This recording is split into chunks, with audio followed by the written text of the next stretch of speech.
Like, let's be realistic, what the game of politics is all about. And, you know, the people that tend to look at the world in black and white terms would say, oh, they're just doing this to court the vote. Well, yeah, maybe that undoubtedly is a factor, but that's not the only factor. I've gotten to know some of these politicians on a personal level. And within the Conservative Party, particularly under Stephen Harper, you have a lot of people that are there, not for pragmatic means to gain power, but that are ideologically motivated. You know, we may not agree with the ideology of Harper and the kind of further right conservatism that dominates things, but let's not sell them short that, you know, this is all just, they're just there for the politics and the power. Some of these people have very strong ideas, and amongst those are a core, maybe sometimes simplistic belief in free enterprise, in democracy, at least their perception of democracy, and they view what Putin is doing with alarm. Like, it may be a throwback to the Cold War kind of mentality, but that motivated a lot of politics. Let's not forget that during the Cold War. You know, motivated a lot of what happened. And I think a lot of the conservative cabinet ministers and conservative MPs, yes, they would like to court the Ukrainian vote.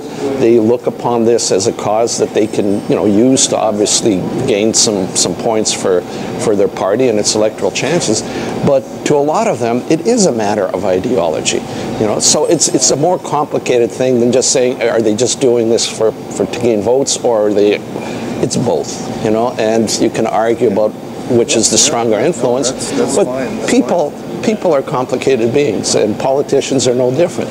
You have many things that motivate what you do. Why do you do what you do? You know, some of it is ideology, some of it is pragmatism, some of it is career-oriented, some of it is ego. Who knows, right? There's multiple factors that come into play, and to try and reduce what the conservatives are doing on the Ukrainian issue to just pure politics and electoral courting a vote is overly simplistic and inaccurate. You've got to look upon this as this is a fact of leaders within the Ukrainian community, that unfortunately, whether this is genetic, it's in our chromosomes because of our history or whatever, most Ukrainians in leadership positions, political leadership positions, tend to be rather ideological and inflexible.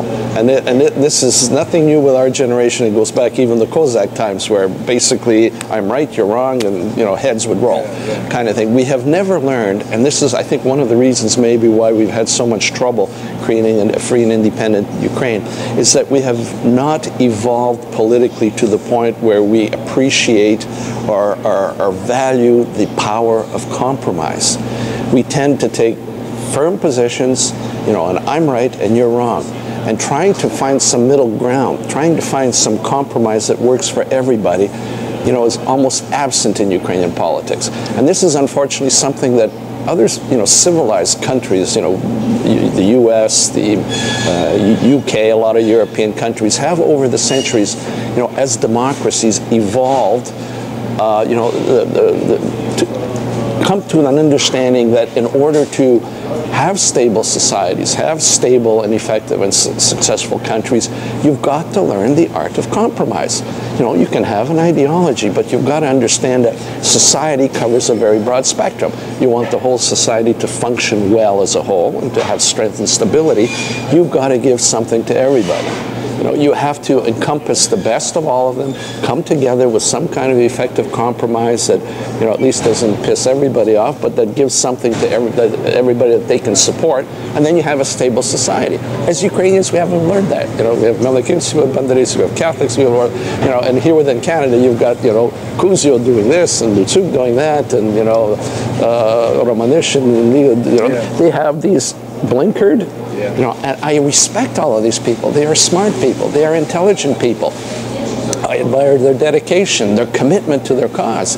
But they need to learn that you've got to have flexibility. You've got to be able to see the other person's point of view, not just dismiss it, you know, out of hand. Well, it doesn't fit with mine, so they must be wrong. Nobody is completely wrong. Nobody is completely right. And to find, you know, for society to function, for an organization to function, for a Ukrainian community to function, we've got to bring it all together and find that kind of nice middle ground you know, where everybody is reasonably happy and everybody reasonably agrees with the overall kind of vision, direction, and strategy. As soon as you become hardline in anything, yeah, you're going to have your little band of followers, but you're going to have a fractious organization. You're going to have conflicts. You're going to have, like, you know, to me, it's almost sad that as Ukrainians we haven't learned some of the art of politics. You know, we have never evolved beyond that kind of politics 101, which is left, right, boom, clash. You know, and I will try and overcome you. And you know, we have lost, I think, a lot of opportunity, not only here in Canada, but in Ukraine as well, to really be a strong community, to be a strong country. If only we could talk to each other, if only we could cooperate with each other, if we could find that common ground that, you know, we can agree that, yeah, I may not agree with all of your views, but this part I'm comfortable with. You know, if you can be comfortable with this part of mine, we can work together.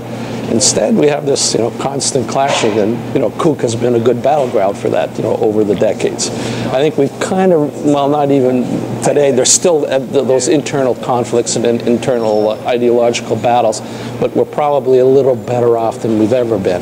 This is kind of the nature of a lot of Ukrainian politicians and Ukrainian leaderships. You know, and at times I've been guilty of that myself. You know, somebody will say something that's demeaning to me, and I will take offense, and then the walls go up and whatever. So, you know, that's been a constant struggle for me, that don't take anything personal. You know, people are what they are, and some people are more strongly entrenched and more closed than there are others. And to me, it's sad that they do not appreciate that you will get more cooperation, you will get more success if you open up, if you are more tolerant, if you allow more discussion and more dialogue, and you know, stop your initial impulses. Well, I don't agree with that. You must be an asshole or something. You know, we need greater tolerance and understanding, and you know, the fact that I maybe come from the Union System and you come from the Liga System, we're not enemies. We're fellow Ukrainians. We've got far more common ground than we have things to argue about, and let's see if we can find some way of working together. You know, but there's, unfortunately, the leadership of these organizations, you know, for too long, and even until today, there's still elements of that still view this as, you know, an ideological war on which there can be no compromise.